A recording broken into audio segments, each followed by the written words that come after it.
Hello everyone, I'm back.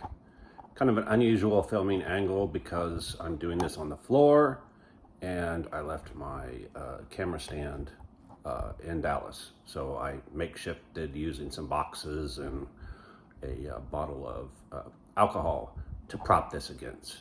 So what I've done is I made a vent out of clay. Took 25 pounds of clay in about 4 hours. It's not perfect. The intent was not to be perfect. It was just to be close enough that I can do the finished body work on it after I pull it, the fiberglass from the clay. So what I did was I carved, molded the clay like I wanted, close enough.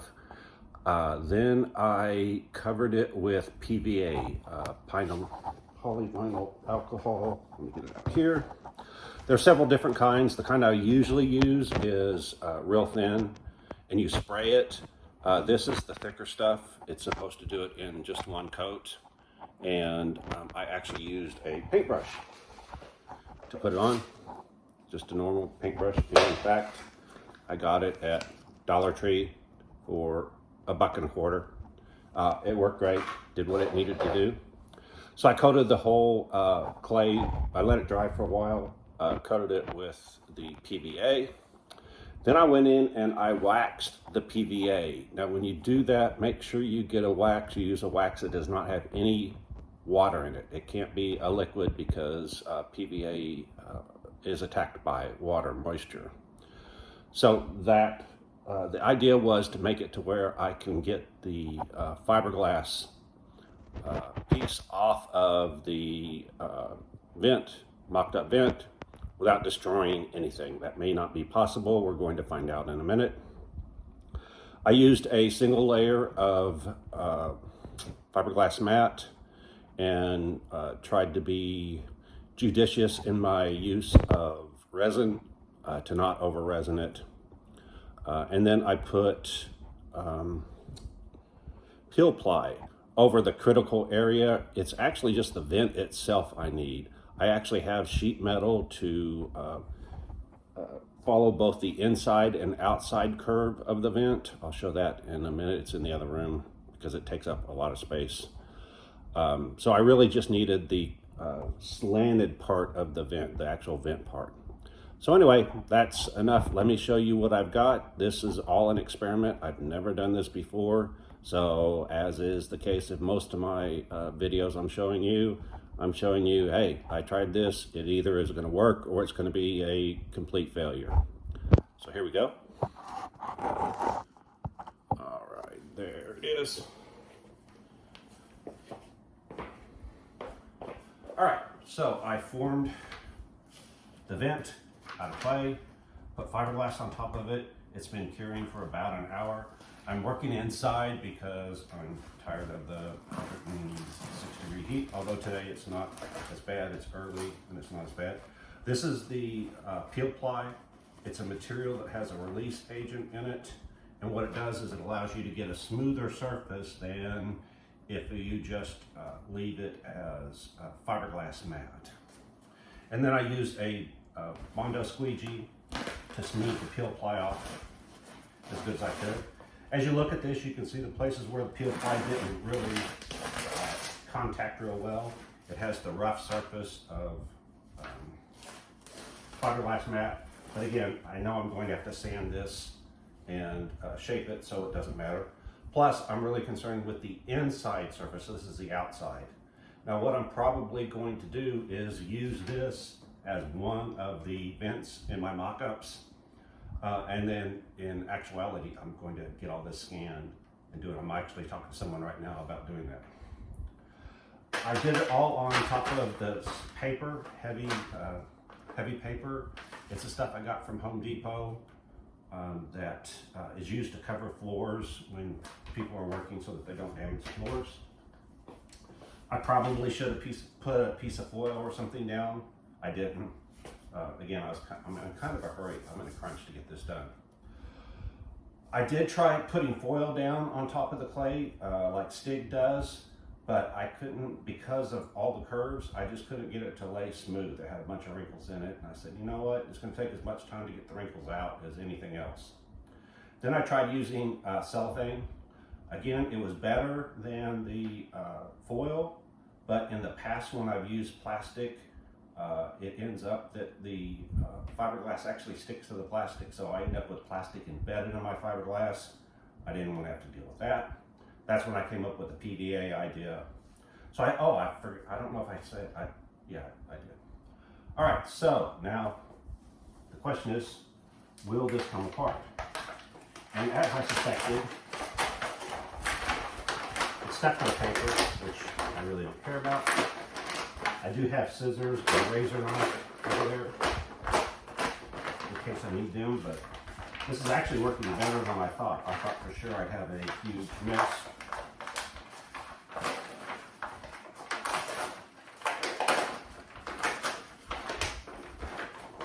Because I figured that everywhere the fiberglass would soak into the paper and I would have, this would all be one piece, but at least in some areas, it looks like that would not happen. In other areas, it looks like it did.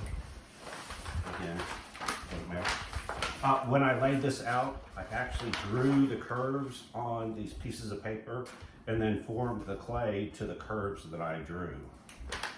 And I did this in two separate pieces so I could move the inside and outside curve in and out to get what I thought was the appropriate visual gap. It ended up being 5.5 inches here. I started off with 6.5, and I thought that was too much. So I knocked it down.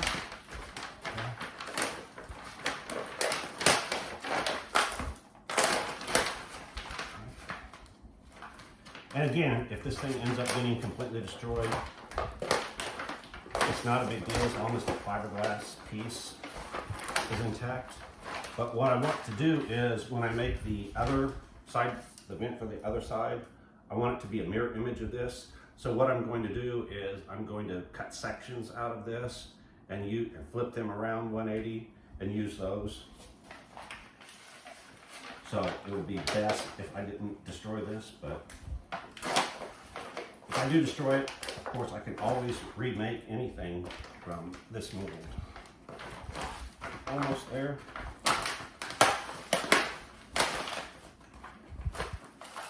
And one little section. All right, I can at least lift it. A couple of spots stuck. And here. All right, I was hoping that the clay wouldn't harden completely, but as you can hear, it did. Again, not a big deal. It was $33 for 50 pounds of clay. This was 25 pounds of clay just to make this one vent. So it was $15 of clay.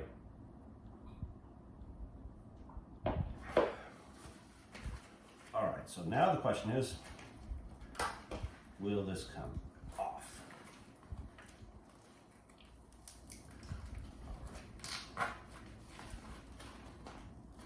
I may be rushing this a tiny bit, but again, I'm under a schedule. But so far, it looks like it's coming loose.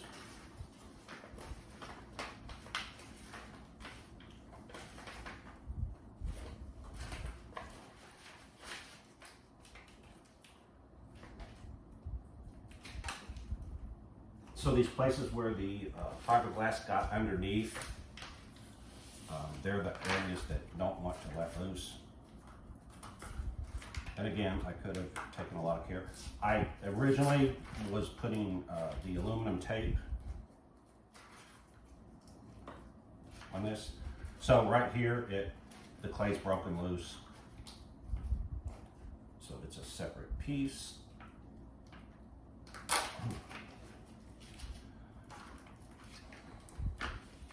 Okay, if this works, I should be able to flip this over now that I've broken. The edges are always the hard part to get to release.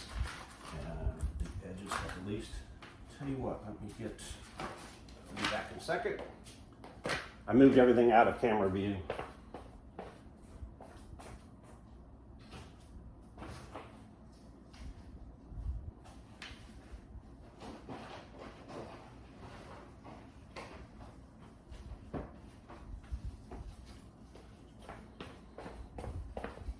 All right, I have my wooden wedges, and I should be able to run these wooden wedges all the way around the edges. If this is actually no longer bonded together. And you can see that that was relatively easy to do, or has been so far. Again, that's all. I put 3 coats of wax on here. So the wax should be redundant to the PVA, but again, I wanted this to come off as easily as possible. It looks like my clay did not survive. As I'm doing this, I'm watching the clay move. Like I said, it's okay. I would have liked for it to have stayed together, but it is not a requirement.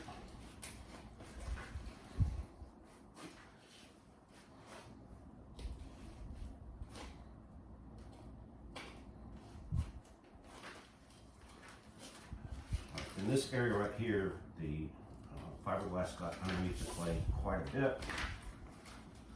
But I can still work it here. All right, let's see if we can get up to this edge. If I can get all the way up to this edge loose, it should pop out.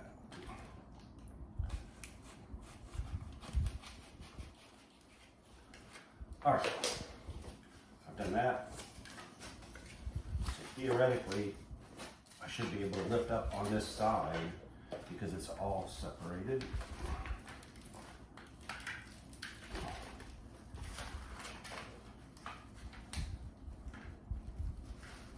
And parts of it are coming out.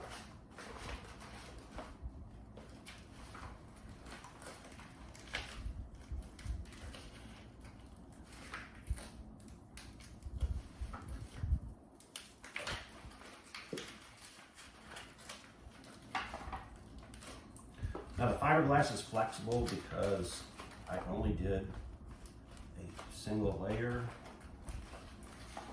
And the reason why is because the more flexible the fiberglass is, the easier it is to get off of the part. I can always go back in. That's why I didn't want to damage the clay. Put this back, put the clay back inside of this, and put another layer on top of this. But I also am going to have to use body filler to get the final shape, and that body filler will also stiffen this. Yeah, the single layer of fiberglass is too thin. This thing is very flexible, and in order to be a true mold, it needs to not be that flexible. Again, live and learn. All right. Well, it looks like my combination of PVA and wax seemed to work really well.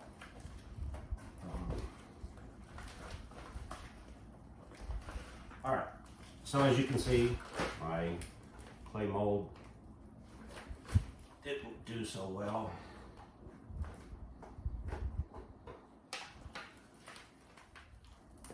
But again, I was willing to accept that.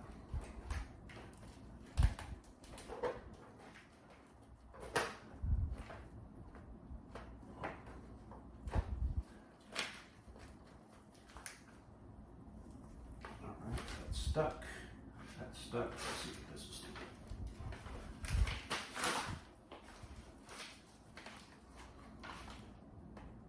There we go. This came out. So as long as I can somewhat piece this back together,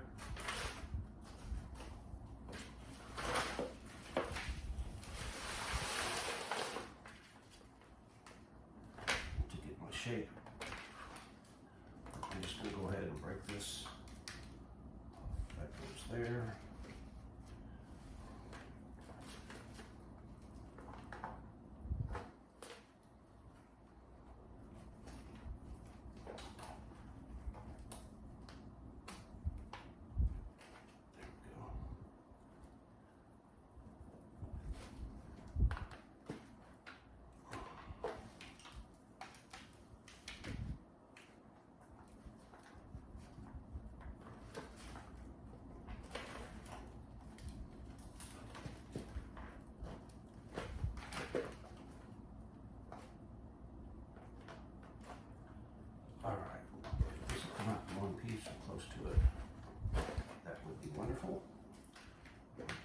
there.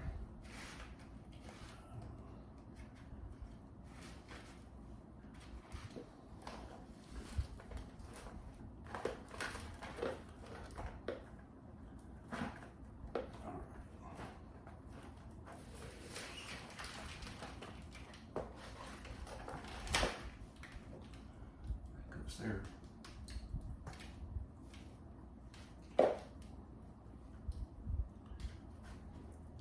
Obviously, like a puzzle, putting this back together.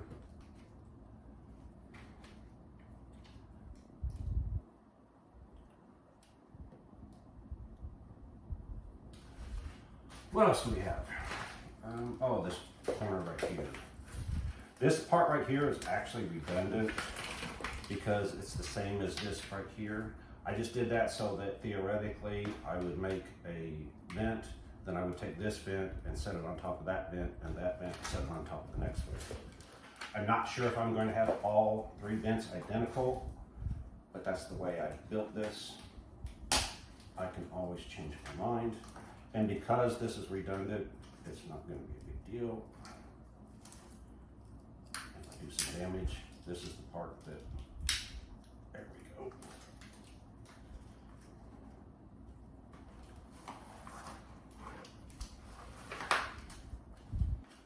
Well, this is really important stuff.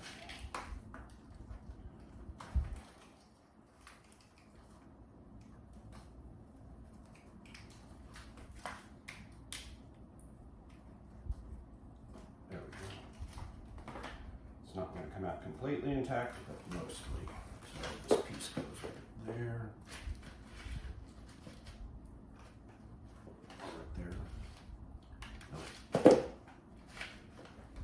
All right.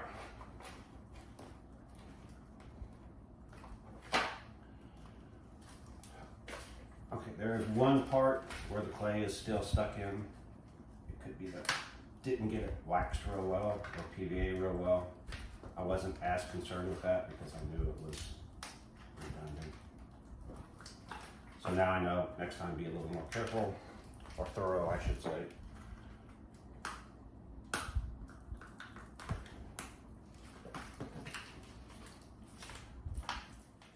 Wow, that is stuck. Okay. So, a couple of experiments in one here. One, the clay does work,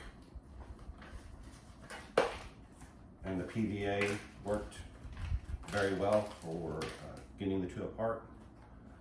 Had I made this a little bit thicker, this is kind of flexible, but again, I would rather have made it thinner than it needed to be, because I can always thicken it up, whereas I really don't want to have to sand it down to get it thinner. Okay, so this is the mold for a vent. So what I'm going to do now is, this inside surface is exactly like it was in the clay. I was not trying to get it perfect, so there's ripples in it. The reason I did that is because I know I can just take a quick layer of body filler and put it across here, and then run one of the squeegees across it, get a nice smooth surface and sand it smooth. The fiberglass is still a little bit tacky. I have been working outside in the extreme heat, and so I've gotten used to how quickly the fiberglass cures out there. Obviously it takes a little bit longer in here. I can still, part of that's my hand has fiberglass resin on it, so it's going to be tacky, but this is tacky too. So all I have to do is take this outside, set it in the sun, and in an hour this will be as hard as a rock. I'm not sure if I need to put another layer on the outside. What I'm thinking I'll do is use some of my body filler that is the fiberglass reinforced stuff, put a thin layer on it, and it'll smooth out the outside and strengthen at the same time. Same thing on the inside. I'll use the same stuff and it'll do both. I could use normal body filler and it'll do quite a bit the same. The challenge with normal body filler is the fact that it's brittle. So if this flexes a little bit, that would cause an issue. Obviously I don't want it to flex, so maybe regular body filler will work. I don't know. The other thing about regular body filler, it's about 1/4 of the cost of the fiberglass reinforced stuff. All right, there you go. So I made up a part out of clay and made a fiberglass mold out of that part. And now I need to make 3 vents out of this mold. All right, like, subscribe, hit the alert, hit the thanks if you want to donate. And if you don't know what I'm doing, you don't know Jack. Bye.